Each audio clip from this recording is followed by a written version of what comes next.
જૂનાગઢ જિલ્લાના વિસાવદરના મતદારોએ તેમનો અસલી મિજાજ બતાવવાનું શરૂ કરી દીધું છે. ભાજપના ઉમેદવાર કિરીટ પટેલનો શુક્રવારે મહેસાણના વાંદરવડ ગામે ચૂંટણીનો પ્રવાસ હતો. તેમાં વાંદરવડ ગામના સ્થાનિકો ઉપરાંત મંડળીના કૌભાંડનો ભોગ બનનાર તથા પોતાના સ્વજન ગુમાવનાર લોકો સવાલો પૂછે તેમ હતા. આ સ્થિતિની ઉમેદવાર અને ભાજપના આગેવાનોને જાણ થઈ જતા પોલીસને બોલાવવામાં આવી હતી. પોલીસે રજૂઆત કરતાઓને અટકાવ્યા હતા. મામલો વધુ ન બીચકે તે માટે ઉમેદવાર કિરીટ પટેલે વાંદરવડ જવાનું ટાળ્યું હતું. મહત્વનું છે કે અનેક સહકારી મંડળીઓમાં કૌભાંડ થયા છે કે જેમાં મહેસાણા તાલુકાના વાંદરવડ, ધારી, ગુંદાળી, છોડવડી સહિતના અનેક ગામના નિર્દોષ ખેડૂતો ભોગ બન્યા છે. મૃતક ખેડૂતોના નામે લોન લેવાઈ ગઈ કે જેના મંડળીમાં ખાતા નથી તેઓના નામે લોન ઓગરાવાઈ ગઈ. આવી સ્થિતિના કારણે થોડા સમય પહેલા વાંદરવડના એક ખેડૂતે આપઘાત કર્યો હતો.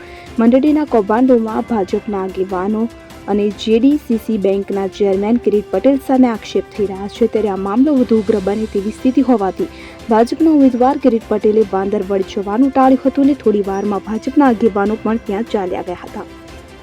Bureau report CN24 news. હવે જુઓ દેશ દુનિયાની તમામ ખબરો તમારી આંગળીના ટેરવે.